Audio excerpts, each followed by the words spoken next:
जैसे चिड़िया दाना चुगती है, पंछी गीत गाते हैं, सूरज पूरब से उगता है, उसी तरह कांग्रेस पार्टी चुनाव हारती है।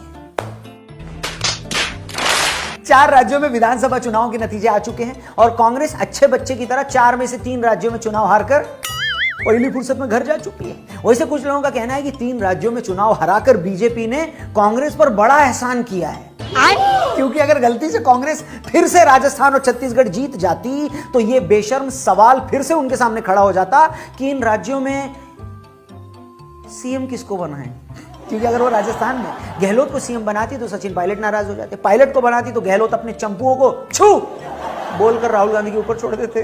गलती से छत्तीसगढ़ में जीत जाते तो टीएस सिंहदेव कहते कि ईब की बार तो हम ही सीएम बनेंगे। सीएम बनने के नाम पर सिंहदेव भूपेश बघेल बुरी तरह से आपस में लड़ते, दोनों नाराज हो जाते, नाराज होकर राहुल गांधी के पास जाते और राहुल गांधी ये बोलकर उन्हें वहां से दौड़ा देते कि निकलो यहां से, तुम्हें सीएम बनने की पड़ी और यहां 2 घंटे से मेरा लूडो में 6 नहीं आ रहा है, खत्म। कुल मिलाकर एक आधा इलेक्शन जीतने के चक्कर में राहुल बाबा के दिन रात का चैन छिन जाता। कभी वो वीडियो गेम खेल रहे होते तो लोग उन्हें अपनी सरकार के कैबिनेट फॉर्मेशन को लेकर डिस्टर्ब करते। वो थाईलैंड की धार्मिक यात्रा पर जाने वाले होते तो लोग उन्हें याद दिलाते कि बाबा उस दिन तो छत्तीसगढ़ में शपथ ग्रहण समारोह है। ये सुनते ही बाबा का मूड खराब हो जाता और वो गुस्से में आकर ये कह देते कि यार तुम लोग मुझे यूं डिस्टर्ब करोगे ना तो मैं आगे से कांग्रेस को कोई भी चुनाव नहीं जितवाऊंगा।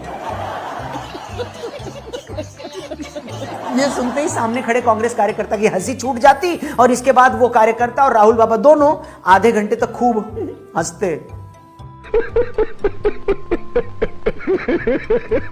इस तरह अपने ही कार्यकर्ता के साथ अपनी ही बेवकूफी पर हंसकर राहुल बाबा शर्मिंदा हो जाते, लेकिन ऊपर वाला राहुल बाबा को यूं एम्बैरेस नहीं करना चाहता था। इसीलिए उसने छत्तीसगढ़ से लेकर मध्य प्रदेश और राजस्थान तक पार्टी का सुपड़ा साफ करके राहुल बाबा को इस शर्मिंदगी से बचा लिया है। इसलिए अब वो बड़े आराम से वीकेंड पर एनिमल और सैम बहादुर देख सकते हैं।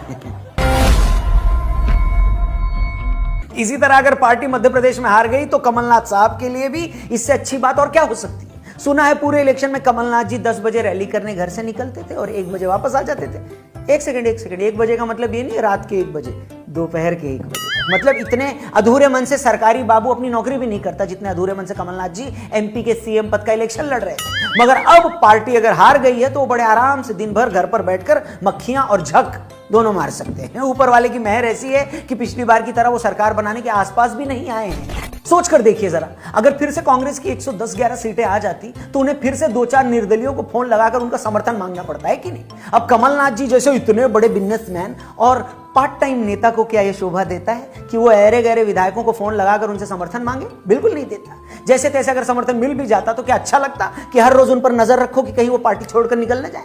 ऊपर वाला ना अच्छे लोगों को किसी गलत काम में उलझाता ही नहीं है। देखो, इसीलिए उसने राजस्थान, मध्य प्रदेश और छत्तीसगढ़ में कांग्रेस को इतने विधायक भी नहीं दिए कि वो सरकार बनाने के आसपास भी आ पाए। उसने कहीं भी, थैंक यू भगवान ने कहीं भी ऐसी सिचुएशन क्रिएट नहीं करी कि कांग्रेस को अपने विधायकों को किसी रिजॉर्ट में छिपाना पड़े। Very good, thank you.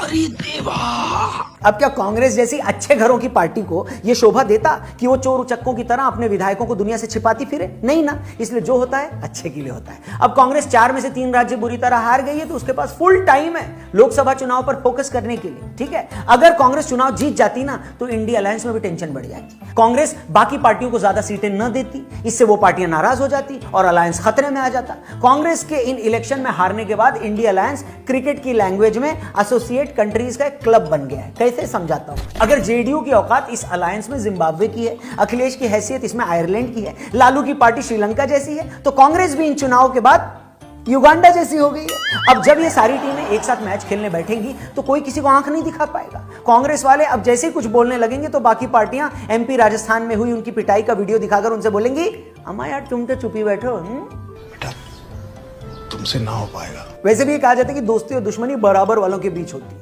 तो ये विधानसभा चुनाव हार कर अब कांग्रेस की औकात भी एक रीजनल पार्टी से ज्यादा तो रह नहीं गई है। इसलिए वो भी अब इंडिया अलायंस में ज्यादा फुदक नहीं पाएगी। इसलिए बाकी पार्टनर्स के